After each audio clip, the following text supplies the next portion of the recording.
اللہ اکبر اللہ اکبر اللہ اکبر اللہ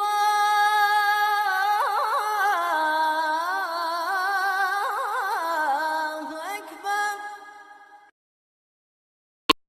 والذین جاؤوا من بعدهم، اور جو لوگ آئے ان کے بعد، یقولون کہتے ہیں ربنا اغفر لنا ولاخواننا الذین سبقونا بالایمان، اے پروردگار بخش دے ہمیں اور ہمارے ان بھائیوں کو جو ایمان میں ہم سے پہل کر چکے ہیں، یعنی جو بھائی مسلمان پہلے ہوئے ہیں مرے ہیں، یا اللہ ان کی مغفرت فرما۔ تو بعد الوفات ایک مومن مغفور کے لیے دعائے مغفرت ثابت ہے، اور ویسے دعا عام طرز کی ہے، لیکن اگر ہیئت بنائے تو وہ بھی ثابت ہے۔ ہیئت بنانے کے دو جگہ ہیں، یا تو تعزیت کا موقع ہے، کوئی مر جائے اور آپ وہاں جائے اور آپ کہے دعائے مغفرت کر دیں، ہاتھ اٹھائے، اور یا قبر پر دعائے مغفرت کر دیں۔ مولانا مفتی رشید صاحب کا انتقال ہوا تھا، میں اور شرعلی شاہ صاحب گئے تعزیت کے لیے۔ وہاں جب پہنچے مولانا شرعلی شاہ نے مجھ سے پوچھا دعا میں ہاتھ اٹھائیں گے یا نہیں؟ میں پشاور میں اکوڑے میں آپ اٹھاتے ہیں یا نہیں؟ کہا اٹھاتے ہیں۔ میں نے کہا تو یہ کوئی نیا دین ہے؟ بیدار آمیان نو چتائی کرا مدی میں نو چتائی گورے بھائی۔ میں نے وہاں دعا کی تو کچھ طلباء جو یہاں سے پڑھ کے گئے وہ مجھے دیکھ کے تو ہاتھ اٹھائے، مفتی عبدالرحیم کو دیکھ کے تو ہاتھ نیچے کرے۔ میں نے کہا مذبذبین بین ذالک، منافق کی یہی سزا ہے۔ کسی نے کہا مفتی عبدالرحیم نے نہیں اٹھایا۔ میں نے کہا مفتی عبدالرحیم کسی حیثیت سے بھی مفتی رشید کا وارث نہیں ہے۔ مفتی رشید کے وارث تو ان کی اولاد ہے اور ان کے شاگرد ہوں گے۔ مفتی عبدالرحیم ٹھیک ہے، ان کے مخلص خادم ہیں، سب کچھ ہے، لیکن مفتی رشید صاحب کئی مسائل میں رجوعات کر چکے ہیں۔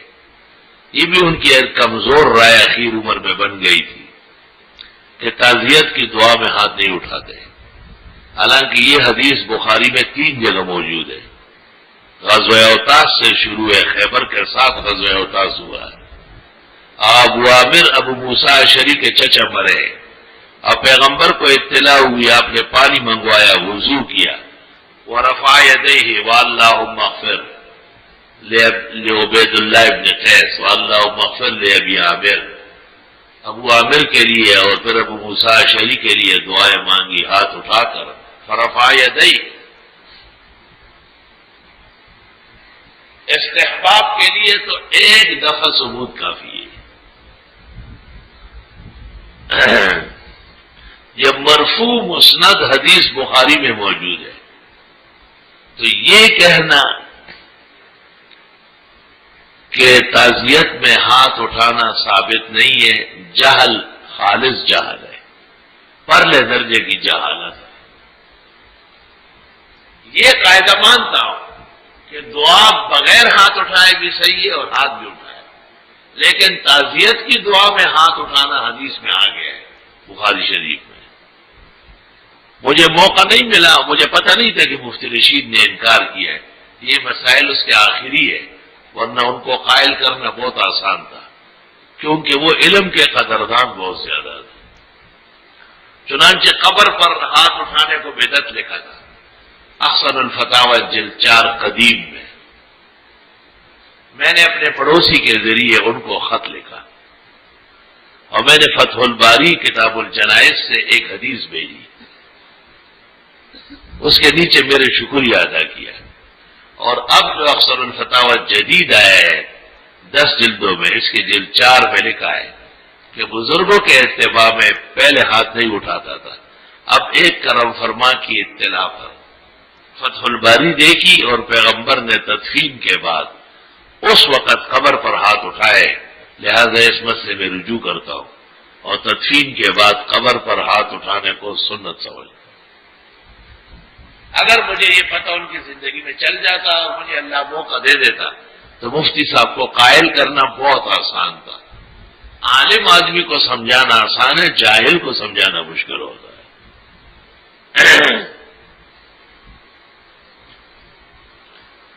تو تعزیت میں جہاں رواج نہیں ہے آپ ایسے بھی کر سکتے ہیں، لیکن سنت طریقہ یہ ہے کہ ہاتھ اٹھائے جائے، ہاتھ اٹھائے جائے۔ میرے والد صاحب فوت ہوئے تھے، یہ بزرگ آتے تھے سارے علماء دیوبند، تو ویسے بیٹھ گئے، بہت افسوس ہوا، بہت افسوس ہوا، بہت افسوس ہوا۔ کیا افسوس ہوا؟ مرتے نہیں یہ لوگ۔ میں نے کہا دعا کرے، ہاتھ اٹھائے۔ ماتے تعلیم وہی دی بولے لوچے تھے، میں بخاری شریف نے بے خبر ہے نور رحمان سوئے، وہ بخاری ہوتا نور جی گئے۔ اگر بخاری آتے تو لکھا ہوا ہے اس میں ابو عامر کے تعزیت میں پیغمبر نے ہاتھ اٹھائے، اور شان ورشا کہتے ہیں دل کا شاکلہ فی جمیع المستحبات، مستحب کا یہی طریقہ ہے، انہا تثبت طورا فطورا ثم تواظب علیہ الامہ وتوجر وتصاب عند اللہ۔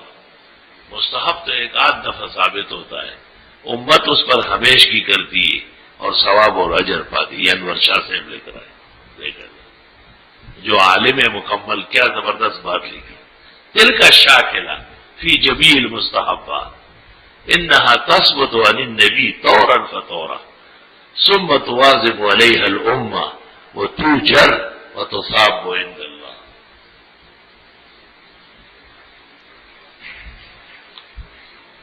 ربنا اغفر لنا ولاخواننا الذین، اے پروردگار بخش دے ہمیں اور ہمارے ان بھائیوں کو، سبقونا بالایمان، جو آگے نکلے ہم سے ایمان میں۔ یہ اہل حق کی نشانی ہے کہ وہ اپنے بزرگوں کو دعاؤں میں یاد رکھتے ہیں، بخلاف اہل باطل کے کہ وہ اپنے بزرگوں پر لعن طعن کرتے ہیں۔ وَلَا تَجْعَلْ فِي قُلُوبِنَا غِلًّا لِّلَّذِينَ آمَنُوا، اور نہ ڈالے ہمارے دلوں میں کینہ ان لوگوں کے لیے جو ایمان لائے۔ ہمیں کسی سے کوئی کینہ نہیں، اہل حق علماء سے۔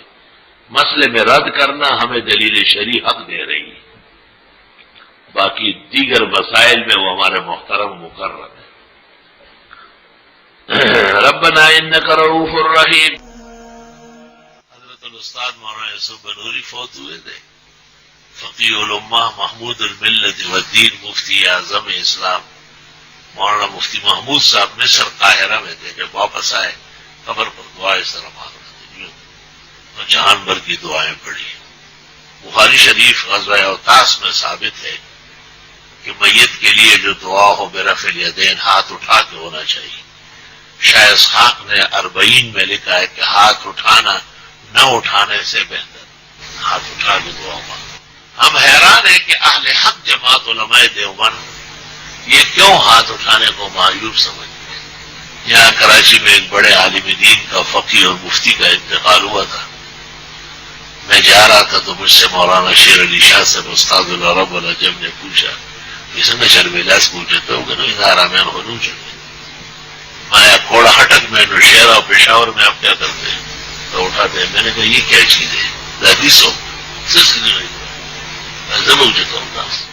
میں نے وہاں جا کے کہا کہ غزوہ اوطاس میں ابو عامر اشعری کے شہادت پر جب ابو موسیٰ اشعری نے بتایا کہ حضرت آپ سے دعا کی درخواست کی تو آپ نے باقاعدہ پانی منگوایا اور وضو فرمایا اور ثم رفع یدیہ وقال اللہم اغفر لہ، ہاتھ اٹھا کر کے دعا ہوا۔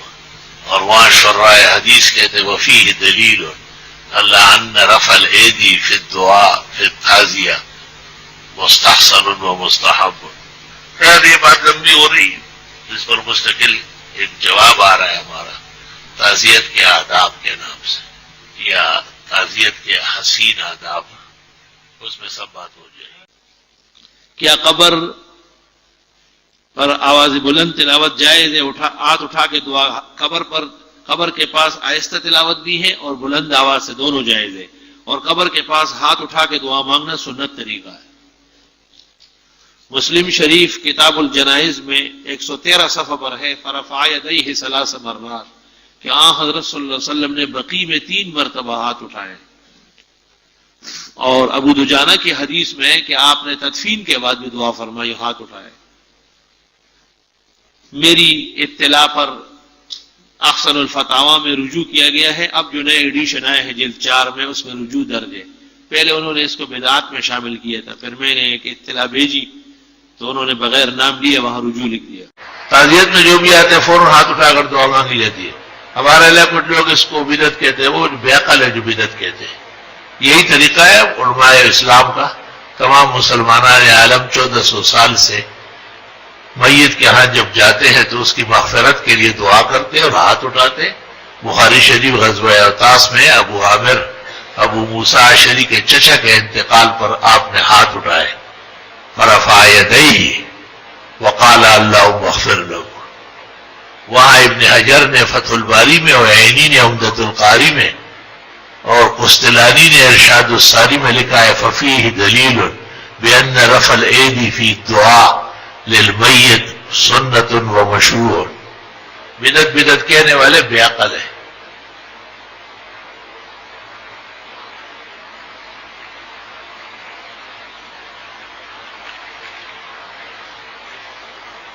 ہم تو ہاتھ اٹھاتے ہیں اور ہمارے تمام بزرگ تعزیت کے اندر ہاتھ اٹھاتے تھے، یہاں تک کہ شیخ القرآن مولانا محمد طاہر پنجپیری رحمت اللہ علیہ وہ تیسرے دن کی دعا کے لیے بھی جاتے تھے اور خود فرماتے تھے کہ ہاتھ اٹھا کے دعا مانگو، اور جب کوئی پنجپیری اور لامذہب کچھ کہہ دیتا تو حضرت فرماتے بخاری کی حدیث میں موجود ہے، دلیل کے لیے بخاری کی حدیث کافی ہے۔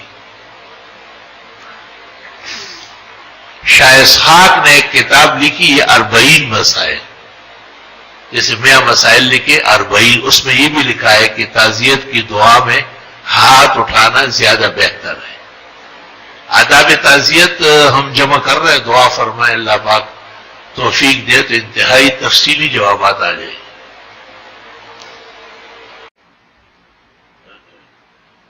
تعزیت پر جب لوگ آتے ہیں تو جو بھی آئے تو ہاتھ اٹھا کر دعا مانگے۔ یہ دعا مانگنا کیسا ہے؟ ثابت ہے۔ ہدایہ فقہ حنفی کی معتبر کتاب میں جو حدیث نقل کی ہے اس پر محشی اور صاحب درایا لم اجد کہتے ہیں۔ ابن حجر یا عبدالحی کا لکھنا کہ لم اجد یہ دلیل نہیں ہے کہ حدیث نہیں ہے۔ صاحب ہدایہ خود کثیر البا طویل الاطلاع اور صاحب الاسانید العالیہ ہے۔ مولانا عبدالحی نے خود فوائد البہیہ صفحہ 191 پر لکھا ہے۔ دوسری بات یہ کہ لم اجد کا تو مطلب یہ ہے کہ محشی نے معذرت کر لی کہ مجھے نہیں ملی، اور حدیث فی نفسی ہی خود ہدایت جیسی کتاب میں موجود ہے۔